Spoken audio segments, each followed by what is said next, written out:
How are you? It's Friday. How are you? How are you out there? How's your mom and them? How's your mom and them, huh? How's everybody? Huh? How's everybody? How's that girl that lives down the way over there? Down the holler. How's she doing? All right. So wait a minute. All right. So I'm sorry. It's Friday. We're going to have a good time today. I'm determined that I'm not going to let anything get in the way. Now, we have news. We have stories we're going to be doing. We're going to be tying some things together. So the show will have substance. Now, so yesterday, I'm your host, BKP. You're watching BKP Politics on voiceofruralamerica.com. Hi, Diane. Now, yesterday, Diane and I really do. I asked God that hopefully we could do this once a month for at least the rest of my life or whatever. But Diane and I meet once a month over at the local library. And we just meet once a month just to refresh. How are things going? And generally just to say, hey, we're still moving along. And we meet once a month over at the library, public library, and every time when we go in, Diane will say, let's go over in this area. Maybe she's very nice about it, but I'm a loud talker, so I get shushed in the library. I do. I get the lady that's trying to read something the library Karen comes over and shh, you're in the library. So I get that, okay? I'm used to that. And when we go in every month, Diane tries to find an area in the library that, again, she's nice about it. She'll say where we don't get shushed. And I'm like, yeah, okay, you can say that if you want. But we all know. Okay, I'm going to be looking at that. So we all know, right? Now, that being said, so yesterday, now, Diane, don't you get started. I got to back her down because I know it's coming. Because yesterday, Diane said to me, we're talking about data centers and AI because together we have been working on AI for a year now.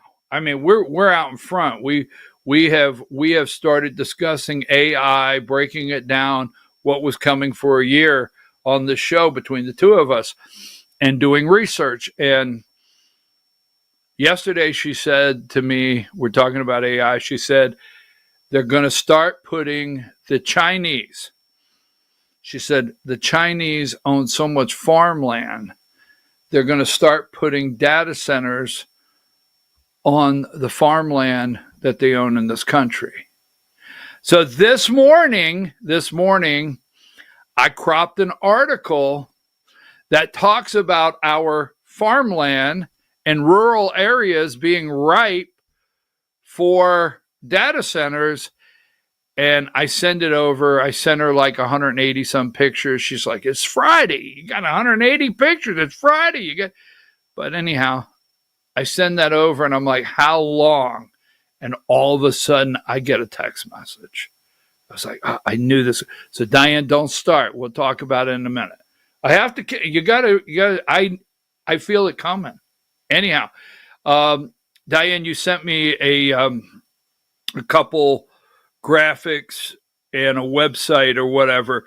Put together what you want out of that around 9:00, or maybe we'll grab that. Okay. Because she has some stuff there. We'll talk about that. Now, I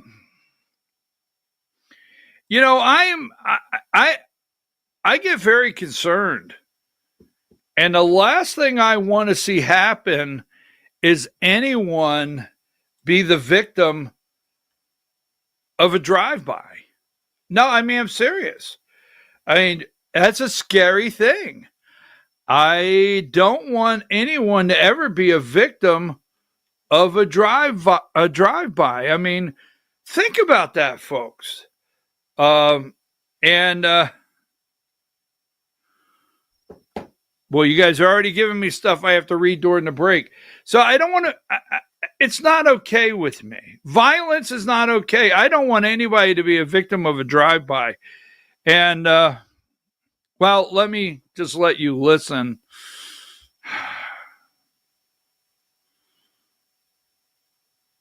Video 9. Are you okay with the president calling our neighbors garbage? Are you okay with him referring to Minnesota as a hellhole, unfactually untrue? This creates danger.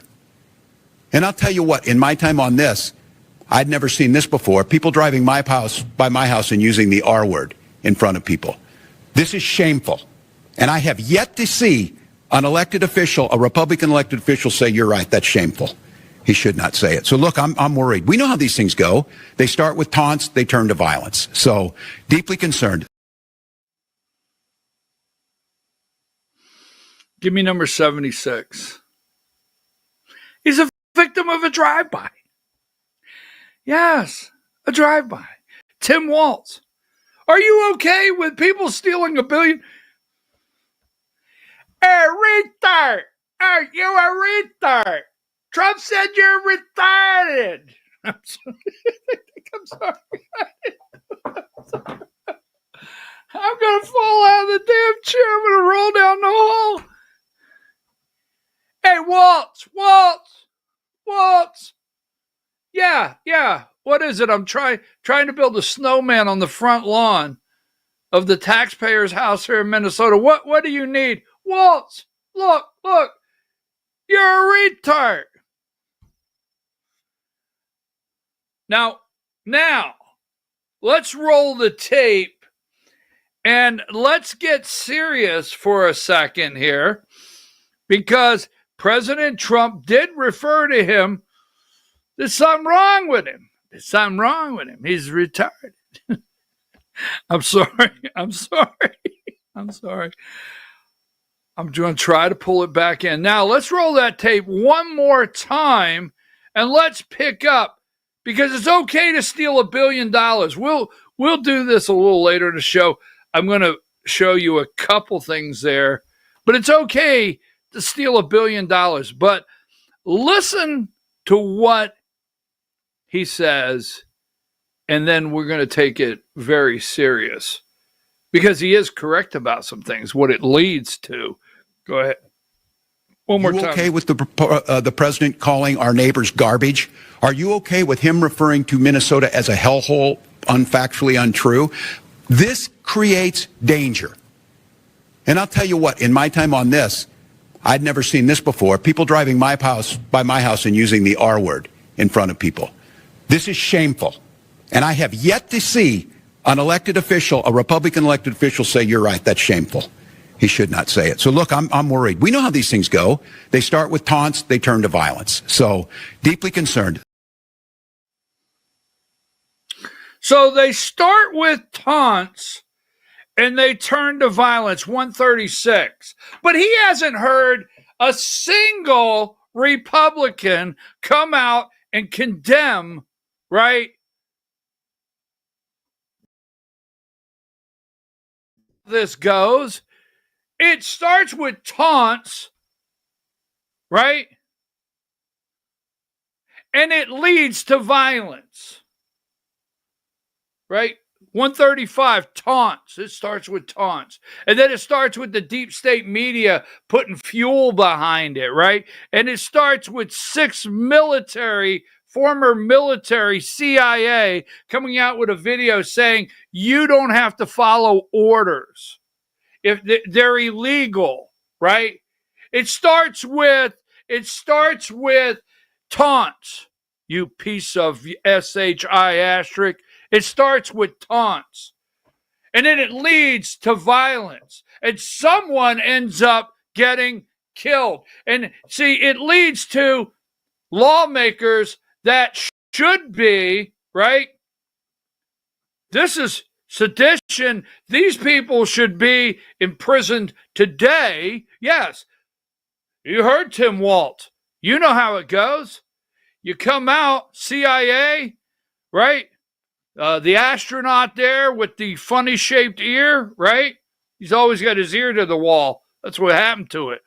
And right, and they come out, oh, by the way, if you're out there and you're wearing a uniform, Diane, I am going to want 178 momentarily. If you're out there and you're wearing a uniform and the president of the United States gives you an order and it's unlawful, you don't have to follow it, right? Now, you don't have to follow it. So we have a judge that comes out and says, hey, guess what? You don't have to. We have a judge that comes out and says, you know what? You don't have to follow that order. The judge didn't say, quote, but the order is not lawful. President Trump cannot, we have these rogue judges, he cannot send and deploy the National Guard into D.C. That was, no, he can't do that. So you got people that are whacked out there. We know what it leads up to, right, Tim Walz? First taunting, and then violence, and then number 178.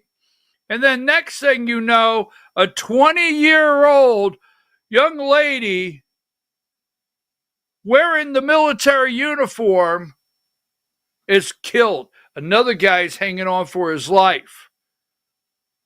Right, Tim Walz? We know how it goes. I'm not hearing Democrats come out and condemn those 6 that did what they did. Oh, I can hear Democrats now. Are you blaming them for this? I don't know.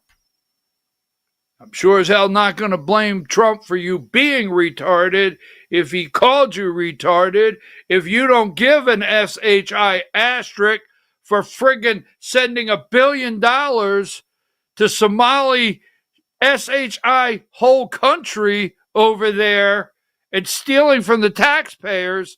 Nobody says a word about that, but you're all worked up. This lady, 20 years old, killed. I mean, I have just had it with these people, but they're crying over Trump. Give me, I got to get away from this right now because I'm going to get into it and it's going to upset me. I'm getting upset now and it's going to upset me because at 4 o'clock this morning, what are they doing at 4 a.m.?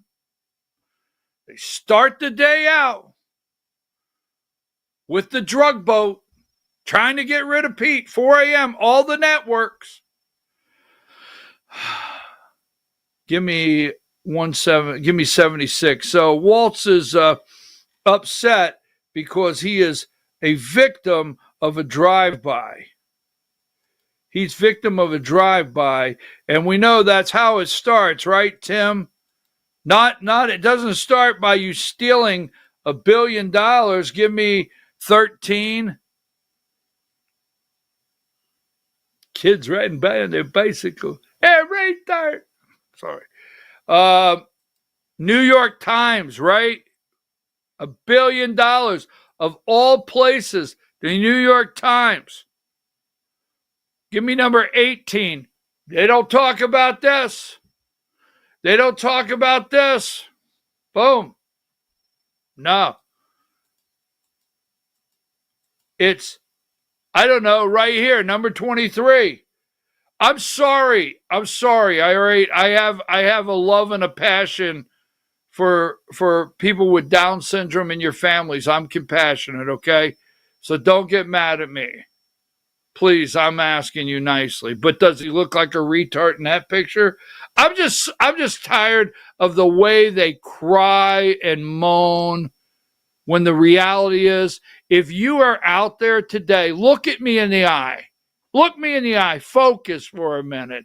And if you're out there today and people are attacking me because I'm using the R word, how would you like to have, okay, $1 billion back in maybe to go towards Special Olympics? Hey, let's throw 50 million into Special Olympics, right? Let's do that. let's throw another, because we got $1 billion here, people. Let's throw another $50 million into research for autism. Let's throw another 50 million into research for different diseases, or the handicapped, or the Down syndrome community. Let's throw 50 million here, 50, no.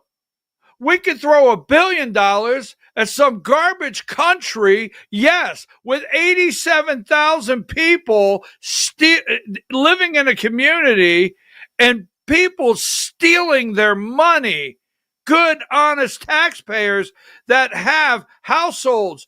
You look this morning, if you live in Minnesota or anywhere in the United States of America, and you're sitting in a household somewhere, and you look over at little Johnny or Jill or whatever, right? And you've got Tim Tebow, that they wouldn't let Tim Tebow play in the NFL. Why? Because he said, I'm a Christian, right? And he put John 3:16 under his eyes, and they did everything to destroy Tim Tebow. But as we well know, every year Tim Tebow has, okay? He has that prom. He has that prom for Down syndrome children, right? And let me tell you something, Tim Walsh, let me tell you something, anyone out there. Until you see a little girl, 4 years old, get on a bus to go to a special deaf, blind school for Down syndrome kids and autistic kids and deaf and blind, don't give me any of your shit. You got it? Because I lived it and I know it. But it's okay to steal $1 billion and give it to these shit-ass people in this country that rob and steal. But say friggin' retard one time and everybody loses their shit. Maybe that would be me. I don't know. I didn't want to get upset. I've got a niece that's in a home that's almost 50 years old. And no, I don't like if somebody calls someone a retard. I don't like it. I don't like when somebody mistreats anyone in this country. But if you look retarded and you steal $1 billion, why, that's okay, as long as you stole $1 billion and give it to these evil damn people. But hey, what if we took 50 million and helped children? What if we took the millions? Nobody talks about the damn money they stole that was supposed to be to feed kids.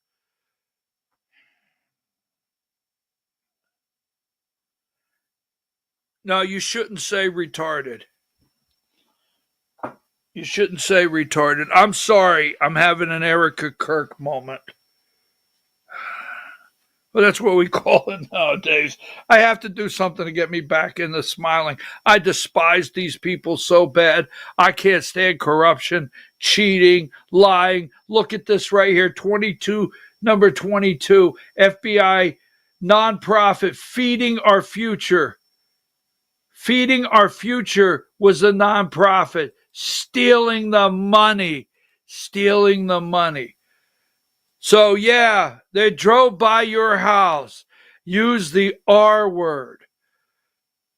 Give me this one right here.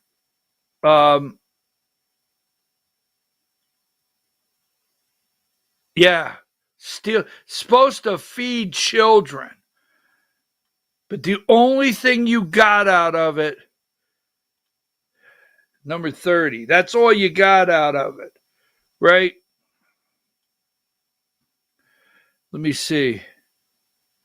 So I've got to get ready for break. I mean, I don't know. I mean, I've got a niece. I don't want to mention her name.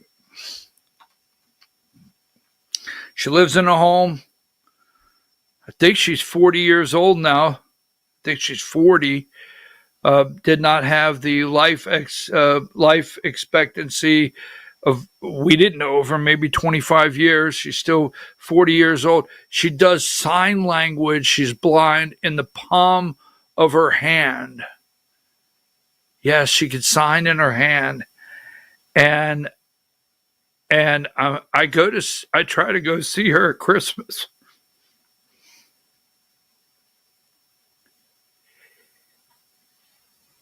And they sign in her hand, Uncle.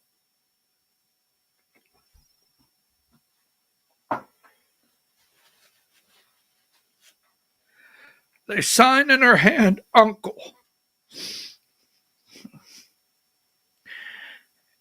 And she grabs me around the neck and starts patting me on my head and saying, Uncle. I tell you what, I despise some of these people. I see the evils. I see the evils. Right? And I'm the bad guy. And Tim Waltz is upset because somebody called him a retard. He stole $1 billion he could have fed children. Take a break.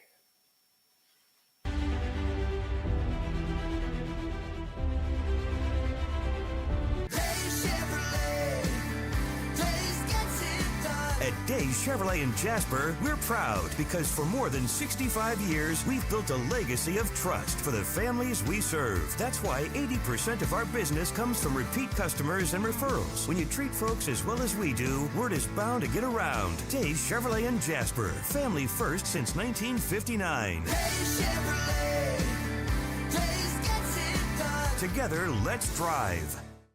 Larry's Body Shop in Ellijay. Family owned and operated since 1978. The latest in cutting-edge digital technology and state-of-the-art equipment allow our iCard Gold Class certified technicians to restore your vehicle. Our second-to-none customer service will work directly with your insurance company. Major accident or minor fender bender. We take the dents out of accidents. Larry's Body Shop, North Georgia's #1 body shop. Visit us at collisiondecision.com.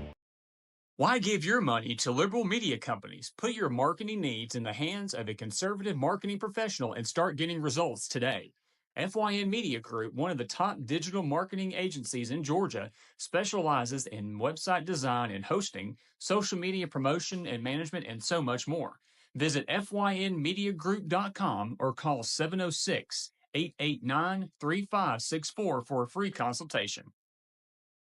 Welcome to El Rey Azteca Mexican Restaurant. We invite you to indulge your senses with our from-scratch authentic Mexican food. Whether you are hungry for fajitas or the El Rey Azteca burrito, we offer a wide variety of fine Mexican dishes, drinks, and desserts. Our inviting patio, indoor seating, and bar has a seat for everyone. So come to El Rey Azteca for delicious food, great drinks, good friends, and loads of fun in a casual and friendly atmosphere. Ladies, when you wear elegant jewelry, you become a force to be reckoned with. You shine brighter than the stars in the sky, and your inner beauty radiates like the sun. So embrace the magic, embrace the elegance, and let your jewelry be a reflection of your true, authentic self. My friends over at North Georgia Diamond know what a woman wants. Go see them for the perfect gift. And remember, when it comes to elegance, there's no such thing as too much.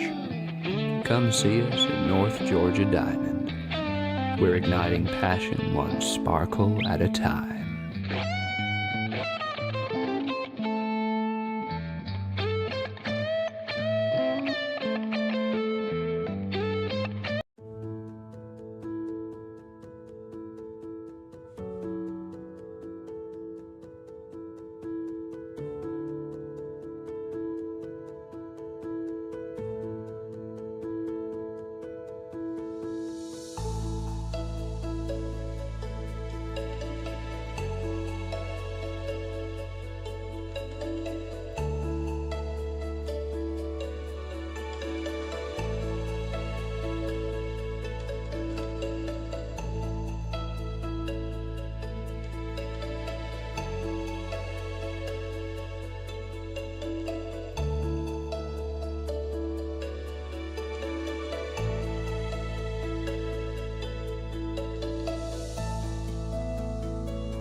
In 1981, Reed Nicholson began selling tires out of an old barn in Mineral Bluff. Little did he know that he had just laid the groundwork for the most trusted names in automotive services in the Blue Ridge area. In 1997, Nicholson Tire Center became what it is today, holding the same values of faith, family, and great customer service. 2 locations to serve you, and the Blue Ridge location is currently expanding to offer fast service and the largest U-Haul provider in Georgia. Nicholson Tire Center, Blue Ridge, and Mineral Bluff. This is a special report. Knowing how to invest your money is harder than ever before. Dealing with stock market volatility, record debt, and terrorist attacks requires new thinking. At U.S. Asset Management, we can help you see the world more clearly so that you can move beyond the chaos and invest with confidence. Call us, visit us online, or drop by our office. U.S. Asset Management, helping you make better decisions with your money. Mesquite Grill, now offering online ordering for your convenience. Check out our new website at mesquitegrillbr.com. That's mesquitegrillbr.com. The great food and service you have come to expect, ready for you when you arrive. Open 7 days a week with a fully stocked bar and friendly service. Bring your furry friends with you and dine on our pet-friendly patio. Also, check out our catering options and let us prepare delicious food for your next event.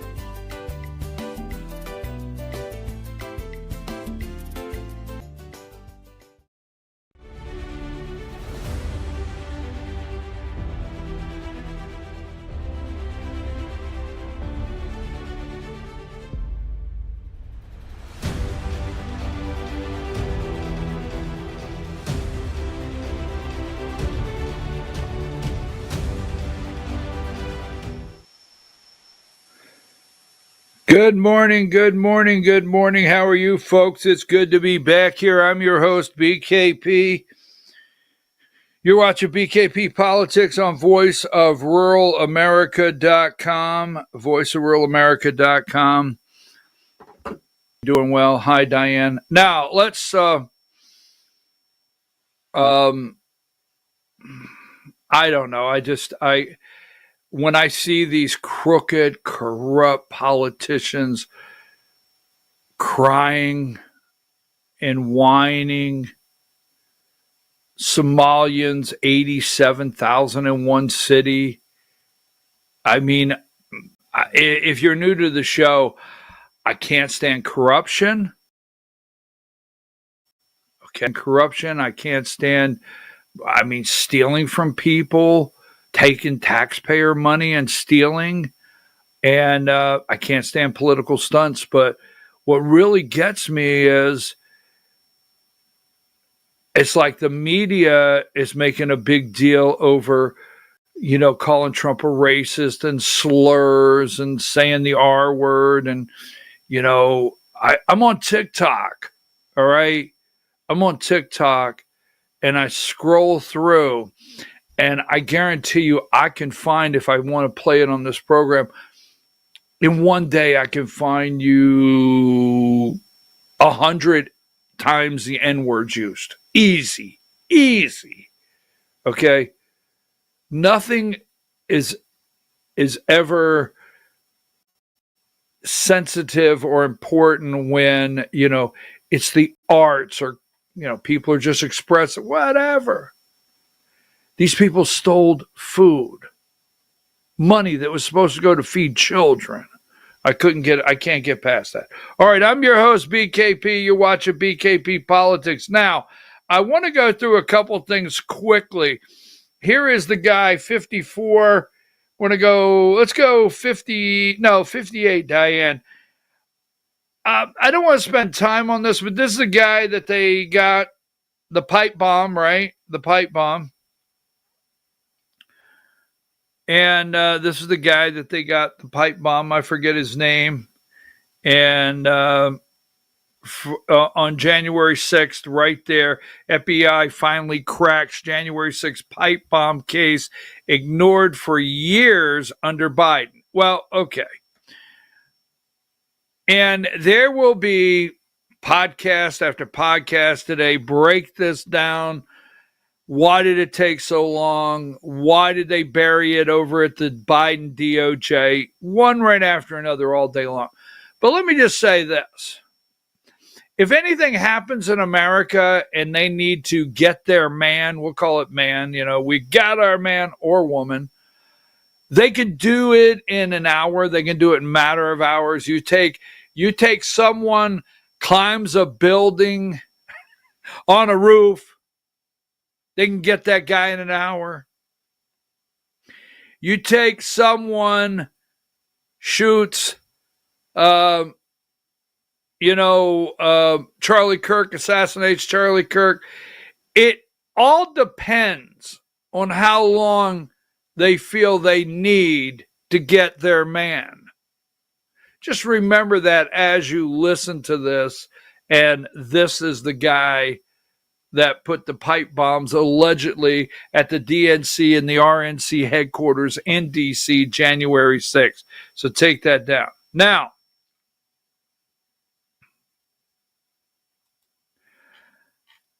we know, and I just want to do the Soviet. I have a friend. Well, I call the friend, your viewers, you're my friends. Okay. I have several of you have focus on different levels of different things. I mean, we have viewers here that are so dialed in to the data centers. We have viewers here that are so dialed in to upcoming, electric surge, not a surge per se, no pun intended, but a surge in your bill. We have viewers dialed into that. We have viewers dialed into Israel. We got viewers dialed into the Middle East. And I have a great group of viewers dialed into the war in Russia and Ukraine. And one thing that is hidden, I have one viewer that just sends me stuff. It's amazing. But one thing that is really hidden is the fact all the things Trump's done in the world. And I'm America first. America first. MAGA, period. Okay. But Trump in the world stage realigned everything. Everything. We're going to show you. And he played Europe. He played them. He played NATO. He played the king, King Charles. He played Stammer. Stammer came over. Oh, we're great friends. We've been friends, what now, 200-300 years? Yeah. He played them. He played the monarchy. The monarchy in France, the monarchy in the UK, London bridges falling down. He played it. And I'm going to tell you, the world is realigned. When you take, we're not going into good and bad. You can send me, this is good, this is bad. You can send me all that. But Trump realigned the world. The Middle East, Saudi Arabia, Syria, Jordan, the UAE, Qatar, Kuwait, it's all realigned. Power structures moved. India moved. Korea, the Asian Peninsula moved. China moved. Guess who's left out of the equation? Europe. There has never been a day. Now, Trump said he would end that war in one day. And that's where the criticism comes in. He did not end it in one day because he was inaugurated January 20th of this year. And instead of him being in the Oval Office with SoftBank, Sam Altman and Larry Ellison, we'll talk about that later, on January 21st, he was supposed to be, according to his campaign promise, announcing the end of the Russian-Ukrainian war. So a lot of people are upset with that because we're on day 320 and you were supposed, is it 320? Yeah. And he was supposed to end it, boom, one day. What he didn't say when he campaigned, and what he did not put into place, and am I saying that, this has been a challenge with a lot of parts, but what he didn't say is I'm going to realign the world. Now, I'm going to show you some things. This is going to have good, bad. I'm going to get emails all around the horn, but the facts of the matter, it all changed. Now, while Trump was sleeping, number 24, and I know people just love this. I actually enjoyed it, because the guy was up all night the night before. I don't know if he had indigestion from a bad Big Mac quarter pounder with cheese or too many Diet Cokes the day before. But through the cabinet meeting, he caught a couple Z's. I mean, he was getting 1 minute here, 1 minute there. He was he's snoozing a little bit, but snooze, you lose. Take that down. Now, let's go around the world. I want to make this very quick. Let's go around the world here. Because, by the way, we can use the map in Texas. We'll talk about that in a minute. We can use the map. They're losing. The Supreme Court said we can use the congressional map in Texas. So, number 65. Now, every time Americans meet with Russians and meet with Zelensky and say, this is what's going to happen, Zelensky runs to Europe. He runs to Brussels. He runs to Macron. He runs to all of them. And these guys right here, this group, they are, excuse the word, they are pissed. Because Russia won the war, and all the United States has been doing, all we've been doing is normalizing relationships with Russia. I mean, we talked to Russia in Alaska, Trump, we don't know this, but the Arctic region. Russia's making a lot of expansion up in the Arctic. They're getting ready to evict Santa Claus, move him over from the North Pole. We have to deal with that. Russia did not, I don't know their financial situation, but they didn't go broke. I'll show you a picture. It doesn't look like Putin died of cancer. Remember, Putin died of cancer. Then all the articles were like, with Biden administration, Putin's dying of cancer. He has cancer. Or Putin has kidney dialysis. He's got to go to I read all those articles. I was like, this guy's gone. I don't know. But these guys right here knew. We obtained a transcript of a conference call of top European leaders and Vladimir Zelensky warning of America dirty tricks to end the war. There's no dirty tricks. Trump told Zelensky, you don't have any damn cards. Trump's told Europe, can't help you. No.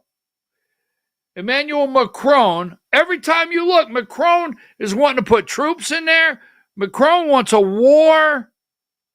Now, I think there will be war because Europe is trying to figure out how to reassert themselves, and war could be one thing because war would test Article 5 of NATO. Emmanuel Macron said there's a chance the U.S. will betray Ukraine on territory. No. Vladimir Putin said, look, this is the area we're taking. We won. Now, we've talked about that over and over. Our reporters, Americans today, don't understand the concept of war, win, spoils of war, whether you like it or not. Just because we went to Iraq and we didn't really get the oil. They are playing games both with you and with us. See, the thing is, Zelensky, the gig's up. We'll show you that on the corruption. Give me this right here, number 66. Go read the article. Here it is. I'm giving it to you. I don't have time. We must not leave Ukraine and Vladimir alone with these guys. Oh, they are angry, right? Now, number 67, war's over. Nearly 500,000 Ukrainians have applied for asylum in Poland since August. They're trying to get out of there. I mean, Russia, Zelensky is getting them killed. Their power grid is gone. They're freezing to death. They don't have enough food. All the above. But Europe doesn't care how many Ukrainians die out in the farmlands. They don't care. Remember, we showed you 2 weeks ago where the German chancellor, whatever his name, said to Zelensky, look, you got 100,000 military-age young men that left the country that need to go home and fight.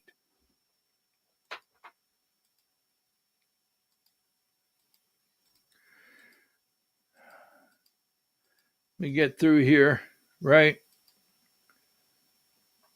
78, even Semaphore has this leaked conversation, shows Europe's distrust of U.S. and Ukraine peace talks. Trump's collapsed them. All right? Totally collapsed them. Now, well, that's going to be interesting when we get there. Number 89. You remember, it seems like just yesterday they were going to stop India from buying oil, stop China from buying oil. Putin says Russia ready to supply uninterrupted fuel to India despite objection from Trump. Now, in my opinion, I think Trump has to put forth, we object. Wink, wink. That's my opinion. I guess Putin had his dialysis yesterday or a chemo treatment yesterday, and he was able to travel to India. You remember they were going to, these are, now I don't want this one right now. I'm going to come back to it, but I want to show you this really quickly. The Moscow Times, 91. Putin's in India. Right there in India. Number 92, the Moscow Times. 92, Putin, Modi kick off India, Russia, India maintain trusting relationship in military technical sphere. That's right. Can't make this up. Let me see what else I might have.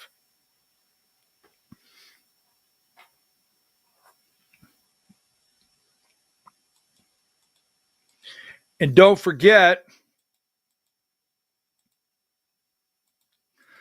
give me number 90. They've absolutely, you go read the article, they don't want you to see it. The man who ran Ukraine is gone. Zelensky is next. So the bottom line is, the war's over. They're normalizing relationships. They're bringing Russia back into the world economy. Trump has deals with China. He has deals with China I don't like anything about. We'll talk about that in a minute. He has deals with India. He has deals with the Middle East. He has deals with Russia, not Europe. And they're not happy. And he considers some of the South African countries shitholes, we'll just put it like that. And he's gone for the gold. Trump likes the gold, so it's China, Saudi Arabia, the Middle East, the Asian peninsula there, Japan, Korea. Okay, North Korea will come into line very soon. He's got Vietnam in line. He's got Cambodia. Trump has. Yes, look around. Now, I have said this quite often. this is over. But this has been one of my questions. Now, I tell you this, and I know sometimes you don't like it. But 115.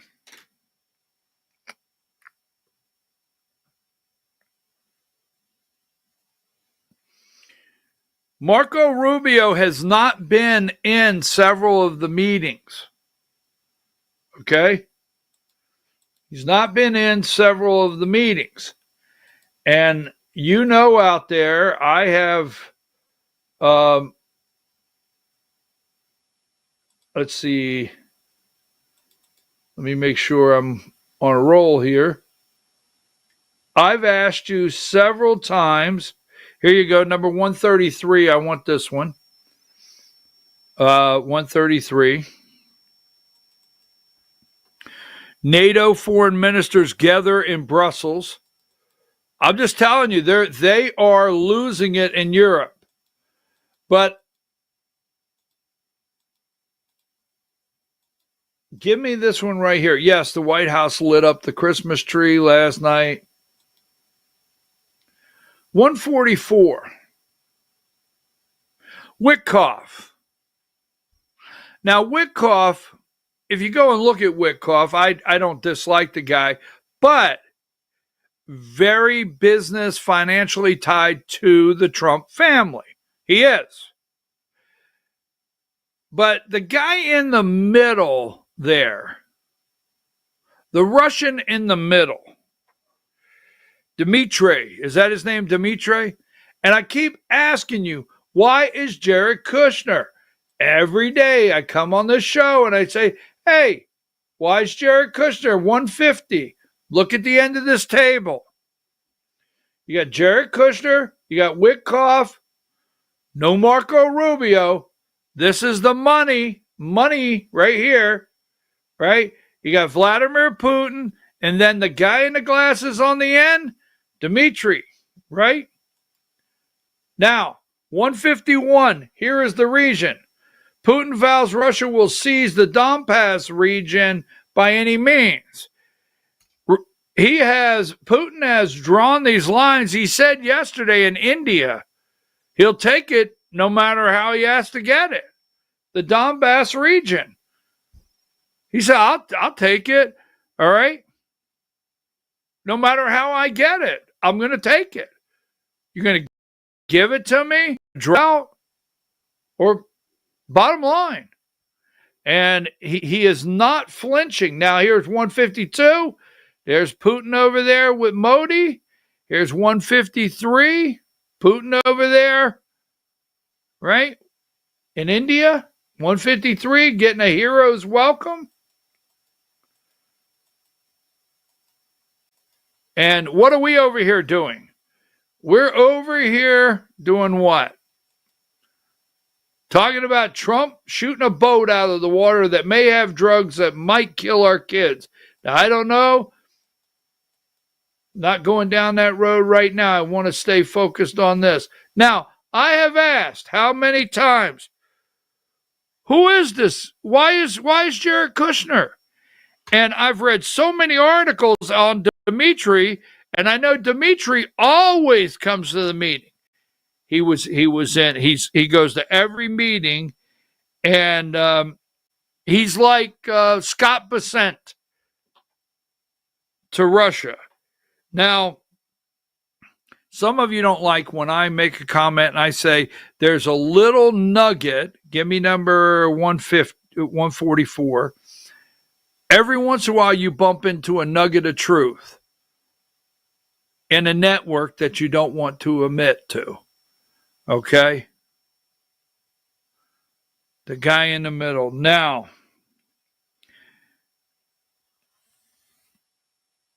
video 17. Going on between Ukraine and Russia, Julie, we've seen the administration do a lot of shuttling back and forth, but I think it's striking the way that, for example, Marco Rubio is a part of the Ukraine delegation talks, but not necessarily the talks that Witkoff and Kushner are having with Putin. What are you seeing in this? I know you're writing about it. Yeah, I mean, we're in the middle of, I think, the biggest foreign policy scandal in our nation's history. I mean, this is a true scandal where you have Jared Kushner and Steve Witkoff negotiating with Vladimir Putin, you have to see who's sitting in that meeting with Vladimir Putin. It's actually a man named Kirill Dmitriev, who is Putin's bagman.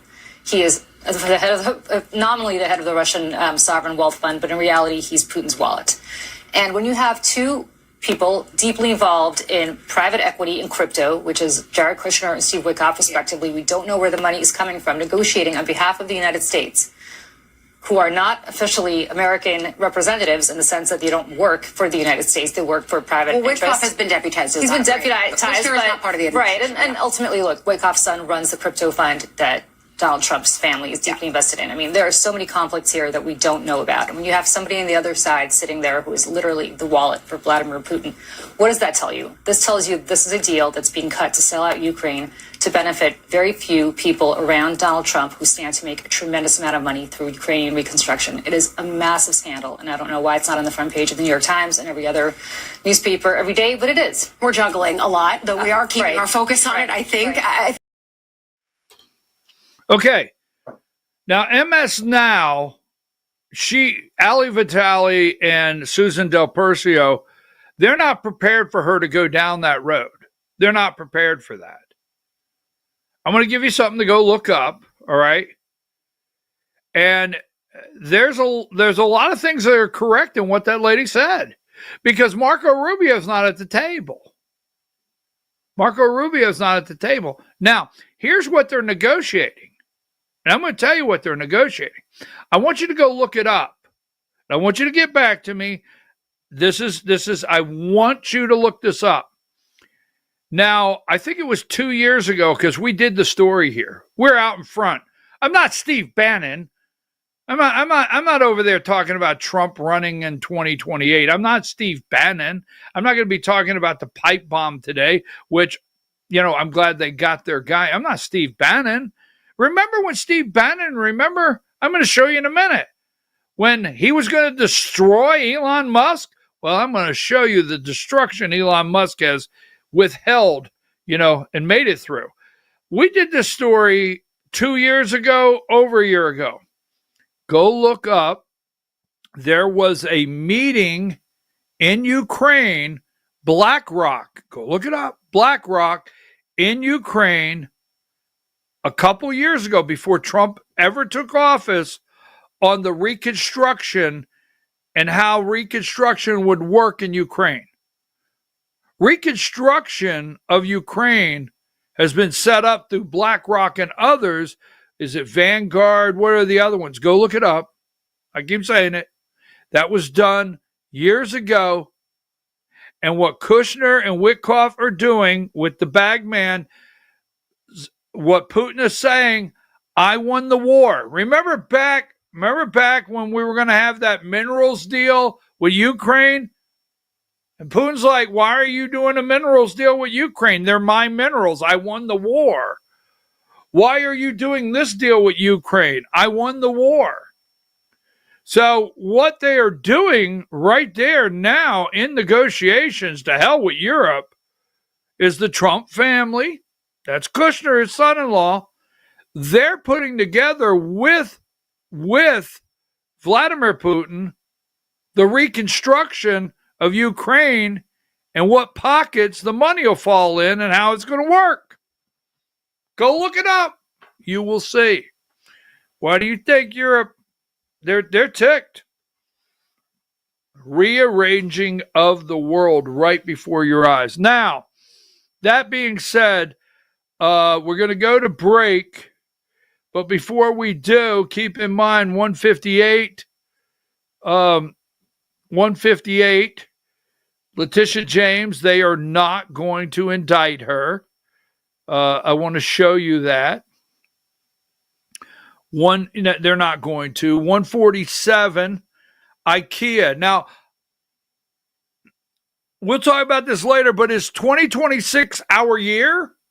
Because if Trump can turn, if 2026 is our year, if this year he tore everything down and the buildup's going to come back, and we'll see, because IKEA is boosting U.S. production as Trump hits furniture makers with hefty tariffs.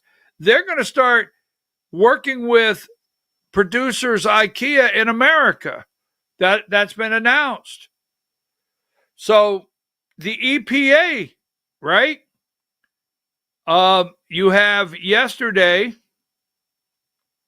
in the Oval Office, this doesn't get reported. I had it here. Jump through it here really quickly. Give me number 126, 125, and then 124. The automakers, GM, Ford, and Stellantis, say they can now make cheaper cars. 125, Trump, the CAFE standards. Now, in a minute, I'm going to play something. You'll hear CAFE standards.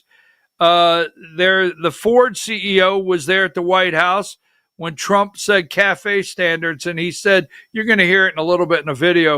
And he said, Biden didn't even know what a CAFE was. They said CAFE. He said, where's the CAFE? It's actually funny. 124, right? Biden administration, you were supposed to have 50.4 miles per gallon by 2031. Trump's rolled it back to 34.5. Manufacturers say they'll be able to produce a much cheaper automobile now. The electric cars, nothing's happened to electric cars. They just have to compete. I have always said, it's not I dislike electric cars 100%. I mean, I personally don't want one. But if you go to the lot and this one is 25,000 and this one's 25,000, they just have to compete. That's it. For the consumer and what they like, not pushing people to what you are going to get. All right, so that is taking place. By the way, let's throw this one out there really quickly. Give me number 114. All the things we're talking about with Minnesota and the disaster that state is in, he's the crazy guy. He's going to run for governor. Somebody said, oh, my God, he's crazy. He's the crazy guy? Just saying. In Minnesota, take a break. We'll be right back.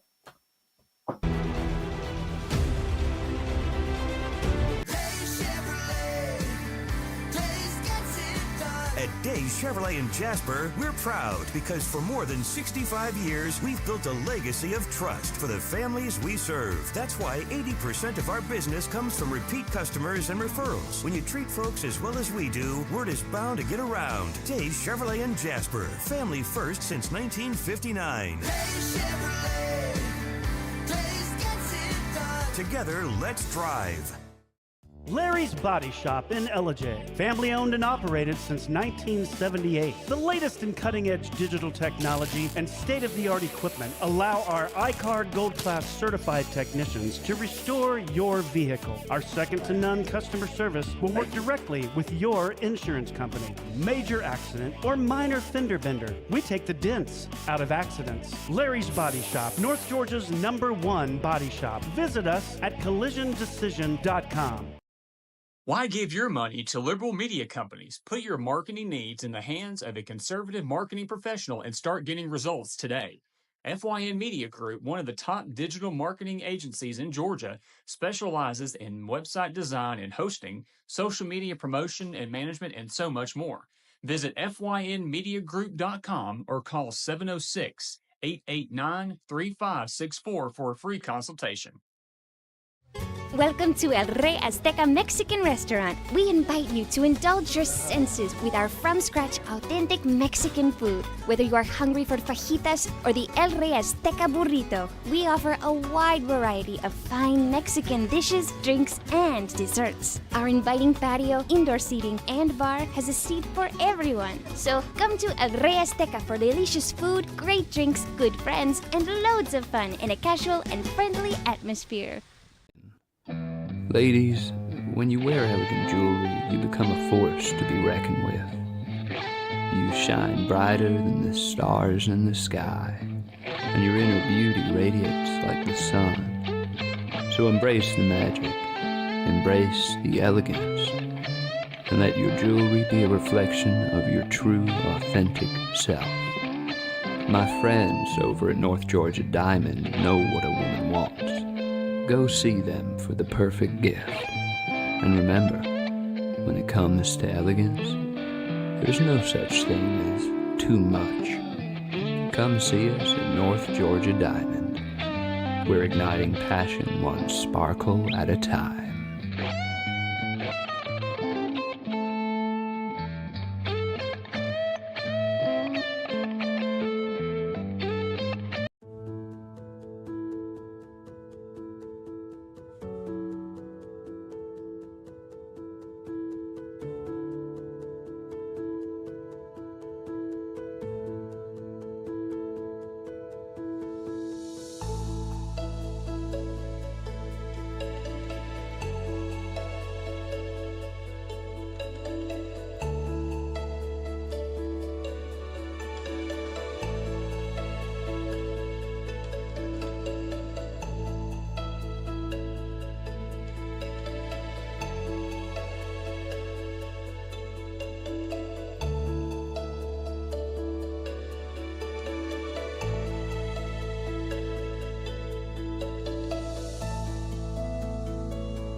In 1981, Reed Nicholson began selling tires out of an old barn in Mineral Bluff. Little did he know that he had just laid the groundwork for the most trusted names in automotive services in the Blue Ridge area. In 1997, Nicholson Tire Center became what it is today, holding the same values of faith, family, and great customer service. 2 locations to serve you, and the Blue Ridge location is currently expanding to offer fast service and the largest U-Haul provider in Georgia. Nicholson Tire Center, Blue Ridge, and Mineral Bluff.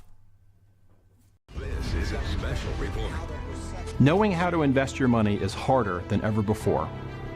Dealing with stock market volatility, record debt, and terrorist attacks requires new thinking. At U.S. Asset Management, we can help you see the world more clearly so that you can move beyond the chaos and invest with confidence. Call us, visit us online, or drop by our office.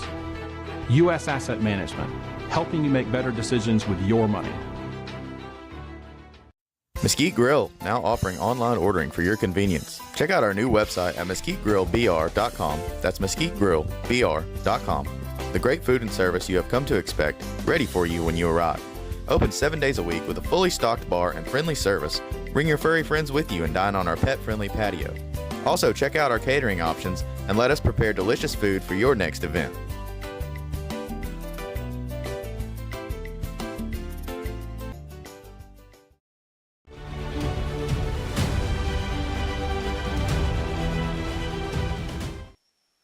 All right, folks, we're back. I'm your host, BKP. You're watching BKP Politics on Voice, of ruralamerica.com.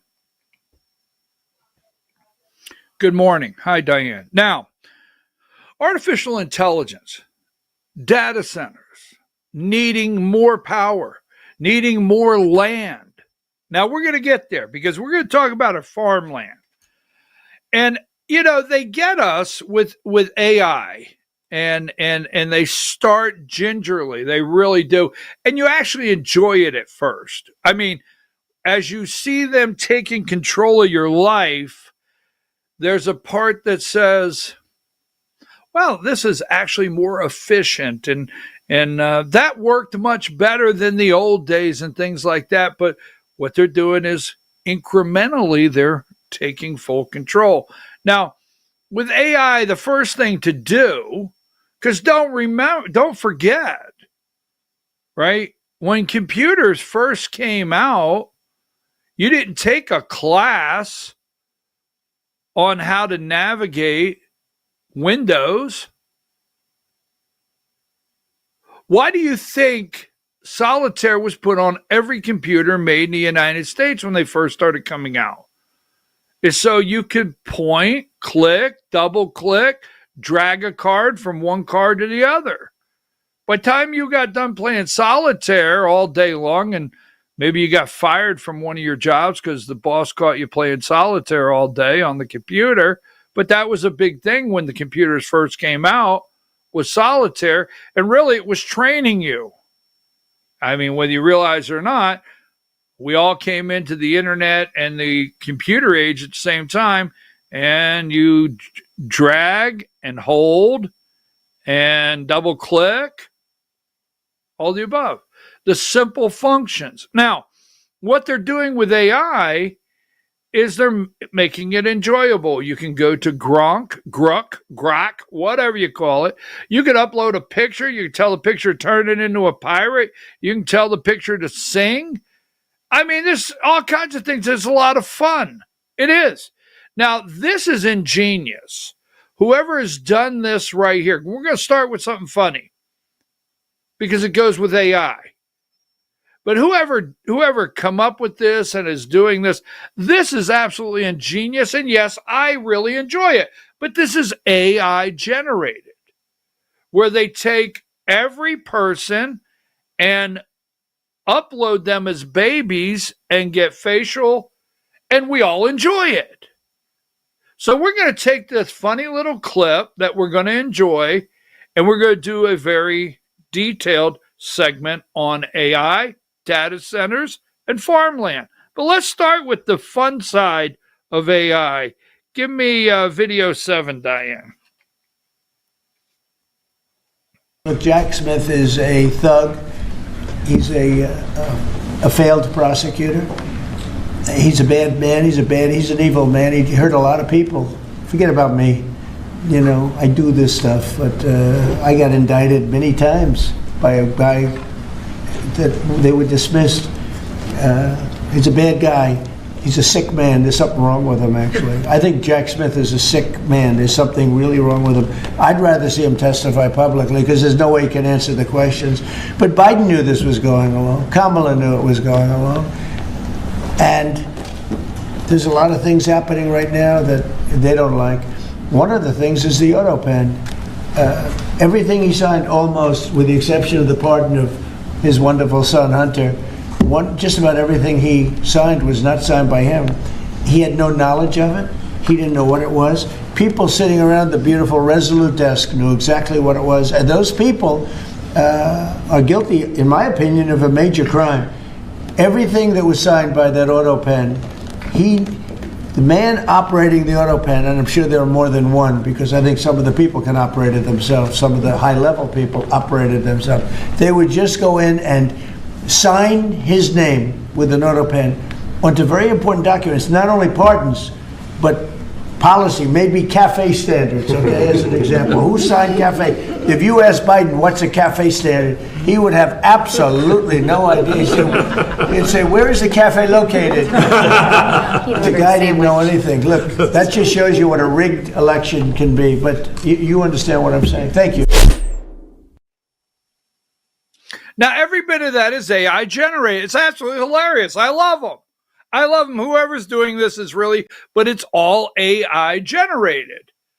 AI generated. And I'm seeing people that are uploading and doing AI generated stuff all day long, and you're enjoying it. But now let's break down a couple things. First of all, I told you this. I'm very upset. I'm very upset over Donald Trump's deals with the Chinese. Okay? And Diane, I'm going to want 102. When I say 102, that's going to open the door for some of the things we're going to talk about. But I'm very upset with Trump's deals with the Chinese. Number 28. Now, he has made some deals with the Chinese,